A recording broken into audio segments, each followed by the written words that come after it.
Welcome to Titik Balik Channel. Hari ini kita akan mengupas kebiasaan konsumtif yang ada di Indonesia. Perilaku konsumtif yang sering ditandai dengan pengeluaran berlebihan untuk barang dan jasa yang tidak penting, semakin umum di masyarakat Indonesia. Video ini akan membahas fenomena ini, mulai dari penyebab, dampak buruk, dan solusinya. Perilaku konsumtif didorong oleh banyak faktor, mulai dari pengaruh psikologis hingga tekanan sosial. Iklan dan akses kredit yang mudah membuat orang menginginkan kepuasan instan. Mereka sering mengutamakan keinginan sesaat daripada kesejahteraan finansial jangka panjang. Selain itu, pengaruh media sosial dan keinginan untuk terlihat gaya juga berperan besar dalam perilaku konsumtif ini. Akibat dari konsumerisme yang tidak terkendali sangat luas, berdampak pada individu dan masyarakat. Secara pribadi, pengeluaran berlebihan bisa menyebabkan hutang, keuangan tidak stabil, dan tabungan menipis. Keinginan terus-menerus untuk memiliki barang juga bisa membuat seseorang merasa tidak puas dan kurang, yang akhirnya mengganggu perkembangan diri.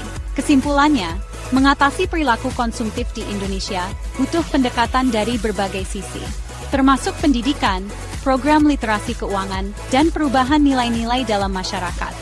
Dengan mendorong budaya konsumsi yang bijak dan pengelolaan keuangan yang cermat, kita bisa membantu orang untuk membuat pilihan belanja yang tepat, sesuai dengan tujuan jangka panjang mereka, dan berkontribusi pada masyarakat yang lebih adil dan berkelanjutan. Kita tidak bisa meremehkan kekuatan iklan dan pemasaran dalam membentuk perilaku konsumen. Di Indonesia, konsumen dibombardir dengan pesan persuasif di berbagai media, mulai dari iklan televisi hingga influencer media sosial, yang semuanya mempromosikan gadget terbaru, tren fashion, dan gaya hidup. Paparan terus-menerus terhadap gambaran aspirasional dan narasi yang dirancang dengan cermat dapat menciptakan rasa urgensi dan keinginan yang menyebabkan individu melakukan pembelian impulsif yang mungkin tidak mereka butuhkan atau mampu. Selain itu, kemudahan akses kredit, terutama melalui platform pinjaman online dan kartu kredit, membuat konsumen semakin mudah berbelanja berlebihan. Meskipun kredit bisa bermanfaat untuk mengelola keuangan, kredit juga bisa menjadi jebakan, menyebabkan tumpukan utang dan tekanan finansial. Keinginan untuk kepuasan instan, ditambah dengan konsekuensi jangka panjang dari utang yang sering diabaikan, dapat menjebak individu dalam lingkaran setan konsumsi. Di luar pengaruh eksternal, faktor psikologis juga berperan penting.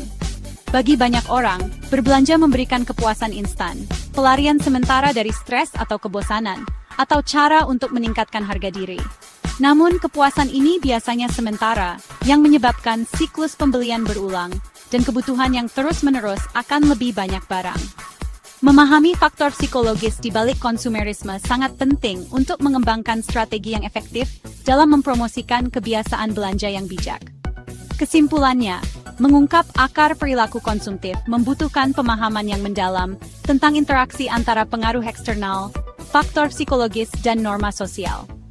Dengan mengatasi faktor-faktor ini melalui pendidikan, program literasi keuangan, dan perubahan nilai-nilai dalam masyarakat, kita dapat memberdayakan individu untuk membuat pilihan belanja yang tepat, sesuai dengan tujuan jangka panjang mereka, dan berkontribusi pada masyarakat yang lebih adil dan berkelanjutan.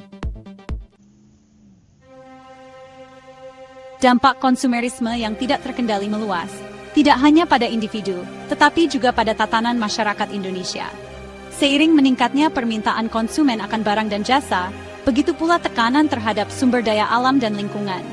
Mulai dari ekstraksi bahan baku hingga produksi dan transportasi barang, konsumerisme berkontribusi signifikan terhadap deforestasi, polusi, dan perubahan iklim. Selain itu, pengejaran terus-menerus akan harta benda dapat menyebabkan penurunan kohesi sosial dan melemahnya nilai-nilai tradisional. Ketika individu semakin sibuk dengan kebiasaan konsumsi mereka sendiri, mereka mungkin menjadi kurang tertarik untuk terlibat dalam kegiatan masyarakat, menjadi sukarelawan, atau mendukung bisnis lokal. Pergeseran menuju individualisme ini dapat mengikis rasa kebersamaan dan tanggung jawab bersama yang telah lama menjadi ciri khas budaya Indonesia. Lebih lanjut, konsumerisme yang merajalela dapat memperburuk kesenjangan yang ada dalam masyarakat Indonesia. Mereka yang memiliki sumber daya keuangan lebih besar dapat menikmati konsumsi yang mencolok, semakin memperlebar kesenjangan antara si kaya dan si miskin.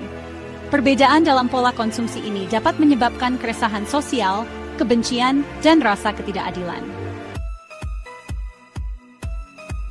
Kita bakal ngobrolin tips dan trik praktis biar nggak konsumtif. Ini termasuk bikin anggaran, belanja dengan bijak, dan paham bedanya kebutuhan sama keinginan. Yang paling penting, bikin anggaran itu wajib banget. Anggaran bantu kita ngecek pemasukan dan pengeluaran, jadi kita tahu uang kita kepakai buat apa aja. Dengan ngasih batas buat tiap kategori, kayak belanja bulanan, hiburan, sama baju, kita bisa pastiin kita nggak boros di satu bagian. Selanjutnya, coba deh belanja dengan bijak. Sebelum beli sesuatu, tanya dulu ke diri sendiri, barang ini beneran aku butuhin atau cuma pengen aja? Mikir sebentar bisa bantu kita hindarin belanja impulsif dan lebih milih barang yang beneran kita perluin. Ada lagi strategi yang ampuh, namanya aturan 30 hari. Kalau kita kepengen beli sesuatu yang nggak penting-penting banget, tunggu dulu 30 hari sebelum belinya. Biasanya, rasa kepengennya hilang sendiri, dan uangnya bisa kita tabung buat hal yang lebih penting. Selain itu, coba deh terapkan gaya hidup minimalis. Dengan fokus punya barang yang berkualitas tapi nggak banyak-banyak, kita bisa mengurangi barang yang nggak kepakai, dan belanja barang yang beneran bermakna. Belajar tentang dampak kebiasaan belanja kita terhadap lingkungan dan masyarakat juga bisa memotivasi kita buat milih yang lebih ramah lingkungan. Pilih produk yang ramah lingkungan, diproduksi secara etis, dan dukung bisnis lokal. Terakhir, kelilingi diri kita sama orang-orang yang punya pola pikir yang sama tentang konsumsi bijak. Punya teman yang saling dukung, bisa bantu kita tetap fokus sama tujuan dan ngasih semangat buat ambil keputusan keuangan yang lebih baik. Dengan nerapin tips dan strategi praktis ini, kita bisa kendaliin kebiasaan belanja dan jalanin gaya hidup yang lebih bijak dan ramah lingkungan. Melepaskan diri dari cengkeraman konsumerisme membutuhkan upaya sadar untuk menerapkan praktik konsumsi yang bijak. Ini dimulai dengan memeriksa kebiasaan belanja kita sendiri dan mengidentifikasi area di mana kita dapat mengurangi pengeluaran tanpa mengorbankan kesejahteraan. Dengan membedakan antara kebutuhan dan keinginan, individu dapat memprioritaskan pengeluaran penting dan mengalokasikan sumber daya dengan lebih bijaksana. Pendidikan berperan penting dalam mendorong literasi keuangan dan memberdayakan individu untuk membuat pilihan belanja yang tepat. Dengan masukkan pendidikan keuangan ke dalam kurikulum sekolah dan menawarkan lokakarya komunitas tentang penganggaran, menabung, dan investasi, kita dapat membekali individu dengan pengetahuan dan keterampilan yang diperlukan untuk mengelola keuangan mereka secara bertanggung jawab dan menghindari jebakan utang. Selanjutnya, penting untuk mempromosikan ukuran kesuksesan dan kebahagiaan alternatif di luar kepemilikan materi.